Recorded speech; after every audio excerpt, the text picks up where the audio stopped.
அதான் எங்களுடைய கேள்வி. இந்த விஞ்ஞான உண்மையை 14 நூற்றாண்டு இன்னைக்கு கண்டுபிடிச்சு சொல்ற செய்தி 100 வருஷத்துக்கு முன்னாடி இந்த செய்தி மக்களுக்கு தெரியாது. 200 வருஷத்துக்கு முன்னாடி, 1400 வருஷத்துக்கு முன்னாடி இந்த விஞ்ஞான உண்மை உலகத்திற்கு எவ்வாறு தெரிந்தது? அதுதான் முக்கியமான கேள்வி. உதாரணத்துக்கு சொல்றேன். 16வது அத்தியாயத்தினுடைய 68, 69 ஆகிய வசனம். இந்த வசனத்தில் தேனீக்களை பற்றி குர்ஆன் சொல்லுகிறது. தேனியினுடைய படைப்பு, அதுல இருக்கிற சில அம்சங்கள். தேனை பத்தி அதுல கூட நீங்க பார்க்கலாம், உங்களுக்கு காட்சி கூட வருகிறது. தேனியை பற்றி பல வருடங்களாக, சமீப காலத்தில் நெருக்கமாக, சில ஆண்டுகளுக்கு முன்னர் வரைக்கும் உலகம் எப்படி நம்பிக்கொண்டிருந்துச்சுன்னா, தேன் என்பது நாம சாப்பிடக்கூடிய தேனுங்கிறது அது தேனி போய் ஒவ்வொரு பூவிலையா உட்கார்ந்து, ஒவ்வொரு பழங்கள்ல உட்கார்ந்து, அதுல இருக்கக்கூடிய அந்த குளுக்கோஸ, தேனை, இனிப்பை எடுத்துக்கொண்டு வந்து அதை கக்கி வைத்து அதை சேமித்து வைக்கக்கூடிய அதுதான் தேனு. அப்படிதான் உலகம் நம்பிக்கொண்டிருந்துச்சு பல வருஷமா. ஆனால் இன்றைக்கு நிரூபிக்கப்பட்ட விஞ்ஞானம் சொல்கிறது, இல்ல இல்ல, அது போய் சாப்பிடுது, மலர்கள்ல போய் சாப்பிடுது, கனிகள்ல போய் சாப்பிடுது. அந்த சாப்பாடு வயிற்றுக்குள்ள போன பிறகு உள்ள போய் அதுல ரசாயன மாற்றம் ஏற்பட்டு அதுல இருந்து வெளியே வருகிறது. சாப்பிட்டு முடிச்சிருது. சாப்பிட்ட சாப்பாடு உள்ள போய் ரசாயன கலவைக்கு பிறகு வெளியில் வருகிறது. வெளியில வர்றதுக்குன்னு ஒரு தனி வழியை இறைவன் ஏற்படுத்தி இருக்கிறான். மழை கழிவு வர்றதுக்குன்னு படத்துல 2 தெரியுது பாருங்க, 2 வயிறு இருக்கு. அது வெளிவரக்கூடிய பாதை 2 பாதை இருக்கிறது. உள்ளுக்குள்ள போனது வெளியில வருகிறது. வரும் பொழுது கழிவு வர்றதுக்கு ஒரு வழியும், இந்த ரசாயன மாற்றம் ஏற்பட்டதற்கு பிறகு தேன் வருவது அதுக்கு ஒரு பாதையும் இறைவன் ஏற்படுத்தி இருக்கிறான். அந்த பாதை வழியாக தேன் வருகிறது. அதுதான் உண்மையான தேன். அது வாயிலிருந்து கக்கி வைக்கிறது தேன் இல்லை. இது இன்றைக்கு நிரூபிக்கப்பட்ட விஞ்ஞான உண்மை. இது இந்த செய்தி திருமறை குர்ஆனை எடுத்து பார்த்தால் ரொம்ப தெளிவாக 14 நூற்றாண்டுகளுக்கு முன்பே குர்ஆன் சொல்லி இருப்பதை பார்க்கிறோம். 14 நூற்றாண்டுகளுக்கு முன்னே இந்த செய்தி, இன்னைக்கு கண்டுபிடிக்கப்பட்ட செய்தி அன்றைக்கு எப்படி தெரியும்? நபிகள் நாயகம் தான் இதை சொல்லி இருந்தார் என்றால் நபிகள் நாயகம் எப்படி தெரிந்திருக்க முடியும்? இன்னைக்கு கண்டுபிடிக்கப்பட்ட, இன்னைக்கு இருக்கிற கருவிகளை வச்சு ஆய்வு செஞ்சு கண்டுபிடிக்கிற எந்த ஒரு அறிவுஞானமோ எக்யூப்மெண்ட்ஸோ எந்த ஒரு கருவிகளும் இல்லாத காலத்தில் சாதாரண மனிதராக இருந்திருந்தால், மக்களை வெறுமனை நல்வழிப்படுத்துவதற்காக நல்ல போதனைகளை சொல்லக்கூடிய ஒரு சாதாரண மனிதர் என்ற நிலையில் இருந்த நபிகள் நாயகத்திற்கு எப்படி தெரிந்திருக்கும்? அவர் ஒரு பெரிய சிந்தனையாளராக இருந்தால் கூட விஞ்ஞானம் என்று வருகிற பொழுது அவர் காலத்தில் என்ன விஞ்ஞான உண்மை இருந்ததோ அதை தாண்டி எந்த மனிதனாலும் சொல்ல முடியாது. காலத்தை தாண்டி மனிதனால் சிந்திக்க முடியாது. அவர் காலத்தில் வாழ்ந்த விஞ்ஞான செய்திகளை மாத்திரம்தான் கொஞ்சம் அப்படியே மாற்றி திரித்து சொல்லி இருக்க முடியும். இது சம்பந்தமே இல்லை. 1400 வருஷத்துக்கு முன்னாடி யோசிச்சு பார்க்க முடியாது. குர்ஆன் சொல்லுது. இதை வச்சு என்ன உணர முடிகிறது? இதிலிருந்து என்ன புரிந்து கொள்கிறோம்? இது இந்த தேனியை எவன் படைத்தானோ, இந்த தேனியை மலர்களையும் கனிகளையும் போய் எவன் சாப்பிட வைத்தானோ, இந்த தேனியுடைய வயிற்றுக்குள்ள 2 வழிபாதையை அவன் ஏற்படுத்தினானோ, அவன் தான் இதை சொல்லி இருக்க முடியும். இன்னைக்கு நீங்க சொல்லிடலாம், நான் சொல்லிடலாம், சாதாரண ஒரு மனுஷன் சொல்லிடலாம். ஆனா 14 நூற்றாண்டுகளுக்கு முன்னாடி யாரு சொல்லி இருக்க முடியும்? அது மட்டும் இல்ல, இந்த தேனியை பத்தி சொல்றாங்க. தேனி என்பது பயணம் செய்கிறது. எத்தனையோ பறவைகள், விலங்குகளை பயணத்துக்கு பயன்படுத்துறோம். பயன்படுத்தக்கூடிய அந்த பறவைகள், விலங்குகள் எல்லாம் பழக்கப்படுத்தினாதான் ஒரு ஏரியாவுக்கு போயிட்டு திரும்ப வரும். பல விலங்குகளை பார்க்கிறோம், பழக்கப்படுத்தவில்லை என்று சொன்னால் போனது அப்படி இடம் தெரியாம சுத்தி தடுமாறு. ஆனா இந்த தேனி தன்னுடைய உணவுக்காக வேண்டி எவ்வளவு தூரம் சென்றாலும் செல்லக்கூடிய அந்த தேனி மிக எளிதாக தன்னுடைய இருப்பிடத்திற்கு திரும்பி வந்து விடுகிறது. தேனியை பற்றி ஆய்வு செய்யக்கூடியவங்க சொல்றாங்க, எத்தனை லட்சம் கிலோமீட்டர் போனாலும் ரொம்ப சிம்பிளா தன்னுடைய கூட்டுக்கு திரும்பி வந்துவிடும். தேனி பின்னாடியே சுத்துற அளவுக்கு இன்னைக்கு விஞ்ஞானம் வளர்ந்திருக்குது. நபிகள் நாயகம் காலத்துல அது கிடையாது.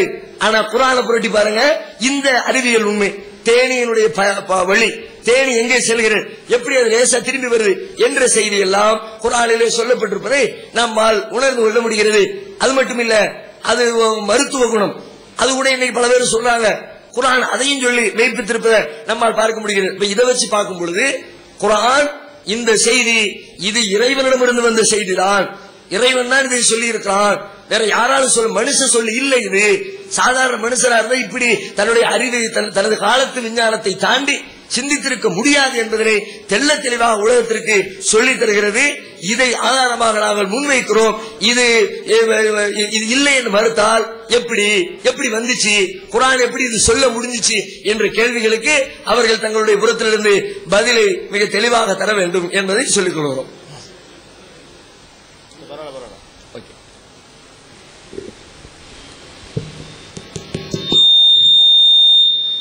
உங்கள் எல்லோருக்கும் வணக்கம். தோழர் நிறைய குற்றச்சாட்டை வச்சாரு. நேற்று தலைப்பு மாதிரி பேசிட்டோம். காலையிலேருந்து சாயங்காலம் வரைக்கும் பேசினதையே பேசிக்கிட்டு இருந்தோம். எதுவுமே விளங்கல அப்படின்னாங்க.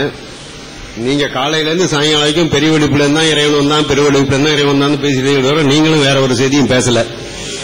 அப்புறம் சொன்னாரு கொச்சைப்படுத்துற மாதிரி கிண்டல் பண்ற மாதிரிலாம் பேசணும் அப்படின்னு. அது மாதிரிலாம் அந்த எண்ணம்லாம் சுத்தமா கிடையாது. நான் நேற்றுக்கே சொன்னேன், நாங்க இஸ்லாத்தை மறுப்பவர்கள் அல்ல, எல்லா மதத்தையும் மறுப்பவர்கள். எங்களுக்கு இஸ்லாத்துங்கிறது மற்ற மதத்தோட சேர்த்துதான் பார்க்கிறோம், உங்களை நாங்க தனியா பார்க்கறோம். எல்லா மதத்தையும் மறுக்கிறோம் நாங்க. அப்ப அவர் சொன்னாரு, கேள்விக்கு சம்பந்தம் இல்லாத பதிலாம் நேற்று வந்தது, கேள்வி சம்பந்தம் இல்லாம வந்து நீங்க எல்லாரும் தோழர்களே நேற்று உட்கார்ந்து இருந்தீங்க. நேற்று ஐயா பேசும்போது ராஜீவ்காந்தியை கொலை பண்ணது நியாயமா, பெரியார் மாதிரி வேஷம் போட்டு நடிச்ச சத்யராஜ் யோகிலாம் கேட்டாங்க. நமக்கு அந்த தலைப்பு கிடையாது. ராஜீவ்காந்தி கொலையை பத்தி பேசுற தலைப்பு நேற்று கிடையாது. சத்யராஜ் யோகியனா இல்லையாங்கிற தலைப்பு நேற்று கிடையாது. அதெல்லாம் பத்தி நாங்க பதில் கொடுத்துருந்தா நேற்று கூட்டம் இந்த அளவு கூட நடந்திருக்காது. எங்களுடைய நோக்கம் அது கிடையாது. எதுக்காக வந்தோமோ அதை பேசணும். அப்ப அவங்க தலைப்புல அவங்க மாறி போகும்போது நாங்க சில இடத்துல மாறி போற மாதிரி ஒரு கட்டம் வருது. அது இப்ப ராஜீவ்காந்தி கொலையை பத்தி நான் பேச வேண்டிய அவசியம் இல்லை. அப்புறம் சொன்னாங்க, ஒழுக்கம்ங்கிறது அவங்க கிட்ட இந்த நேரத்தில் இல்லங்கிறத நம்ம தெரிஞ்சுக்கலாம். இன்னைக்கு காலையில கூட அவங்க லேட்டா தான் வந்தாங்கன்னு சிலதை சொல்லக்கூடாது. இருந்தாலும் அவர் சொன்னதுனால அவர் தோழருக்கு தெரியுமோ தெரியாதோ, எங்க 4 பேருக்கு 2 சின்ன ரூம் புக் பண்ணிருக்காங்க. 9 பேர் அதுல தங்கியிருந்தோம். இந்த 9 பேரும் காலையில குளிக்க போகும்போது தண்ணி கிடையாது. இந்த தண்ணிக்கு கீழே சொல்லிட்டு தண்ணி வந்ததுக்கு அப்புறம் நாங்க இத்தனை பேரும் கழிவறைக்கு போய் 9 பேரும் அதுக்கப்புறம் எங்களுக்கு எங்க இட்லி கிடைக்கும்னு தெரியாம அங்கங்க சுத்தி ரொம்ப கடைசியில போய் சாப்பிட நேரம் இல்லாம அள்ளி போட்டு வந்திருக்கோம். இதுதானே தவிர இங்க கால தாமதமா வர எங்களை நீங்க தான் கூப்பிட்டுருக்கீங்க. எங்களுக்கு நீங்க தான் தங்கறதுக்கு ஏற்படும். இந்த 9 பேரும் நீங்க சம்பந்தப்பட்டவங்க தானே தவிர வேடிக்கை பார்க்க வந்தவங்க யாரையுமே நாங்க கூப்பிட்டு வரல. உங்களுக்கு அந்த தொந்தரவு நாங்க கொடுக்கல. அதனால அது நீங்க செய்ய வேண்டிய கடமை. எங்களுக்கு தங்கறதுக்கு கடமை. இப்ப உங்க கும்போணத்துக்கு நாங்க கூப்பிட்டா உங்களுக்கு நாங்க தான் செய்வோம். உங்களுக்கு எந்த ஒரு குறையும் இல்லாம நாங்க பாத்துக்குவோம். நம்ம வாதத்துல ஜெயிக்கிறோம் தோக்குறவங்க வேற. ஒரு குறை சொல்ல முன்னாடி தவறு யாரு மேலன்னு பார்த்துட்டு தயவு செய்து சொல்லுங்க. தவறு உங்க தவறா எங்க தவறா? 9 பேர் 2 சின்ன அறையில டபுள் ரூம்ல தங்க முடியுமாங்கிறத நீங்க சொல்லுங்க. அந்த அறையில காலையில தண்ணி வராதுக்கு நாங்க காரணமா? அது யாரு காரணமும் கிடையாது. அது ஒரு மின்சார கோளாறு கூட இருக்கலாம். நம்ம அந்த லாட்ஜுக்காரங்களையும் நாங்க குறைய சொல்லல. நாங்க வரத்துக்கு அதான் காரணம். குளிக்காம இங்க உட்கார்ந்தா என்ன சொல்லுவீங்க? இங்க பாரியா மேடல தலை கூட சீவாம உட்கார்ந்துருக்கான் அப்படின்னு தான் சொல்லுவீங்க. அது ஒரு குறைதான். அப்ப நாங்க காலையில எங்களுடைய காலை கடனை முடிச்சாகணும், சாப்பிட்டாகணும், திரும்ப உங்களுக்கு பதில் சொல்லி ஆகணும். நேற்று தோழர்கள் காலையில வரல, 1 மணி நேரம் கழிச்சு வரல, 2 மணி நேரம் கழிச்சு வரல, மத்தியானத்துக்கு மேல வந்தாங்கன்னா நேற்று எங்களுடைய தோழமையுடைய ஒரு இயக்கத்தோட மாநாடு. நான் கூட வந்திருக்க முடியாது. இருந்தாலும் இது முக்கியமான சமாச்சாரங்கள் நான் வந்தேனே தவிர இல்லைன்னா நேற்று இந்த மேடையில உட்கார ஆளுங்களே வேற. அந்த மாநாட்டுக்கு அந்த தோழர்கள் மேடையெல்லாம் போட்டு கொடுத்துட்டு நிகழ்ச்சியை தவிர்த்துட்டு இங்க வந்திருக்காங்க. அதனாலதான் மத்தியானம் வந்தாங்களே தவிர உங்ககிட்ட வாதம் பண்றதுக்காகவோ கிண்டல் பண்றதுக்காக வரவே இல்லை. அது மாதிரி அவங்க ஒன்றும் செஞ்சதாகவும் எனக்கு தெரியல. அப்படி செஞ்சிருந்தா அவங்க சார்பா நாங்க மன்னிப்பு கேட்கவும் தயாரா. அதுல ஒன்றும் தப்பு கிடையாது. அது கிடையாது. அது மாதிரி ஒன்றும் தெரியல. யாரு கிண்டல் பண்ணா யாரு பண்ணா பாக்கிறதுக்கு நாங்க இங்க வரவே இல்லை. உங்களுடைய கேள்வி எங்களுடைய பதில், எங்களுடைய கேள்வி உங்களுடைய பதில். அப்புறம் கொஞ்சம் முன்னாடி ஐயா அவர் சொன்னாரு, நாங்க கேட்கிற கேள்விக்கு பதில் சொல்லிவிட்டு தான் நீங்கள் அடுத்த கேள்வியை கேட்கணும். இன்னைக்கு வாதம் குரானை பத்தி, இது இறைவனுடைய வேதமா இல்லையான்னு. இப்ப என்கிட்ட நீங்க பகவத்கீதையோ ராமாயணமோ பைபிளோ குரானோ எதை பத்தி பேசினாலும் பேசுவேன். ஆனா இந்த குரானை முழுமையா என்னால படிக்க முடியாது. ஏன்னா அதை படிக்கிறதுக்கு ஒண்ணும் இல்ல. ராமாயணத்துல எப்படி ஒண்ணும் இல்லையோ, மகாபாரதத்துல எப்படி ஒண்ணும் இல்லையோ, பைபிள்ல எப்படி ஒண்ணும் இல்லையோ, அதே மாதிரி இதுலயும் ஒண்ணும் இல்லை. அதனால உங்க கேள்விக்கு முழுக்க நான் பதில் சொல்ல முடியாது. எனக்கு தெரிஞ்ச வரைக்கும் எங்க தந்தை பெரியார் சொன்ன பகுத்தறிவை கொண்டு நான் பதில் சொல்றேன். அப்படி முடியாதுக்கு அடுத்த கேள்வி நாங்க கேட்டுப்போம்.